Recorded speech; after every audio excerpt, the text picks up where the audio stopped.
ये है दोना मरुआ का पौधा। ये पूरी तरह से बड़ा सुगंधित और बड़ा ही औषधि और बहुमूल्य पौधा है और तुलसी कुल का एक तरीके से मान लो या तुलसी जैसा ही ये पौधा होता है। इसमें खुशबू की मात्रा तो इतनी अधिक होती है कि इसके पौधे में अगर हम पूरा हाथ लगा में और पूरा लगाने के बाद में निकाल लें तो हमारे हाथ की खुशबू बहुत समय तक बनी रहती है, नहीं जाती है। यह दोना मरुआ जो पौधा है, इसका वैज्ञानिक अगर बात करें इसका नाम की तो ये ओरिगैनम मेजराना नाम से इसको जानते हैं और इसका परिवार जो है वो लमियासी या लेबियाटे इस प्रकार से इसका वैज्ञानिक नाम हुआ करता है।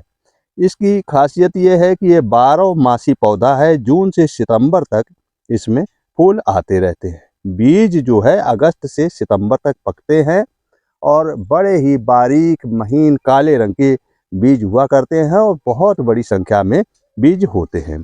प्रजाति ये जो है पूरी तरह से उभयलिंगी है। कहने का मतलब यह है कि नर और मादा दोनों अंग इसमें उपलब्ध होते हैं।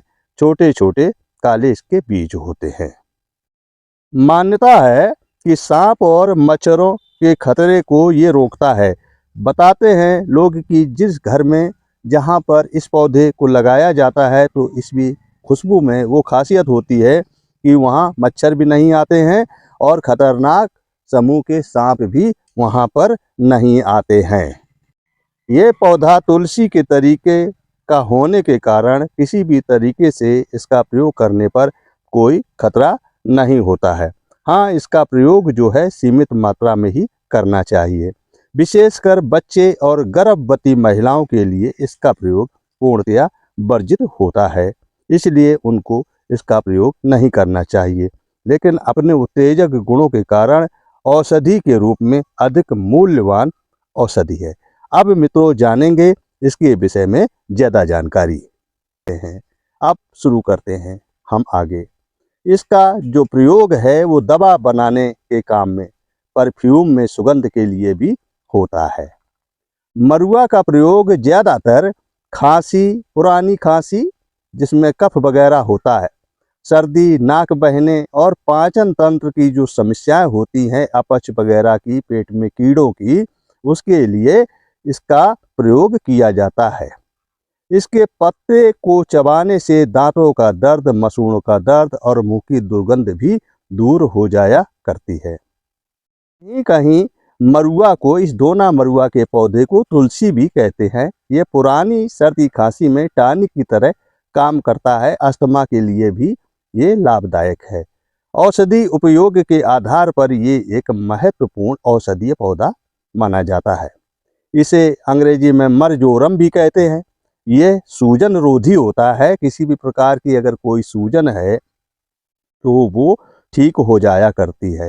रोगाणु रोधी भी है और एंटीऑक्सीडेंट के गुणों से ये भरपूर पौधा पाया जाता है।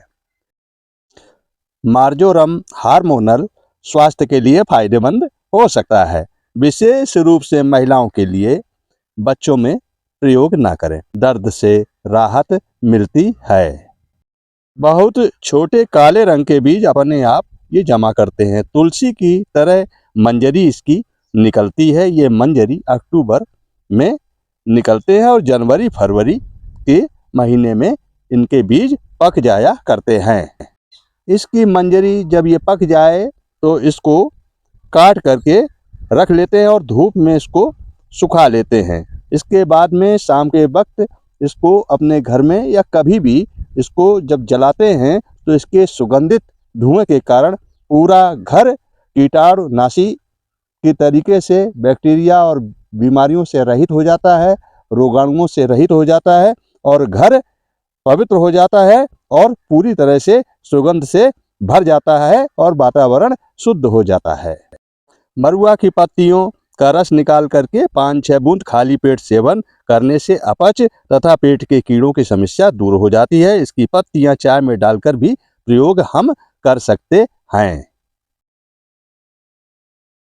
मरुआ की पत्तियों का काढ़ा मरुआ की पत्तियां अदरक, काली मिर्च, लौंग डालकर प्रयोग करें तो खांसी, सर्दी, जुखाम, बलगम, दमा, अस्थमा में ये काफ़ी असरकारक औषधि के रूप में कार्य करता है।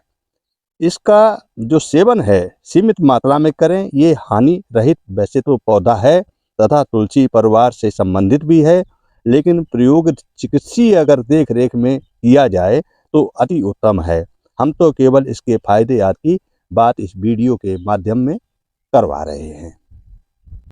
एक बार फिर हम मरुआ के पत्ते के फायदे के विषय में बता रहे हैं। बच्चों के पेट के कीड़े ये खत्म कर सकता है, अपच की समस्या को दूर कर सकता है, सर्दी जुखाम में आराम दिला सकता है, सिर दर्द में उपयोगी है, मुंह की बदबू को ये दूर करता है और कफ रोगियों के लिए अत्यंत गुणकारी है।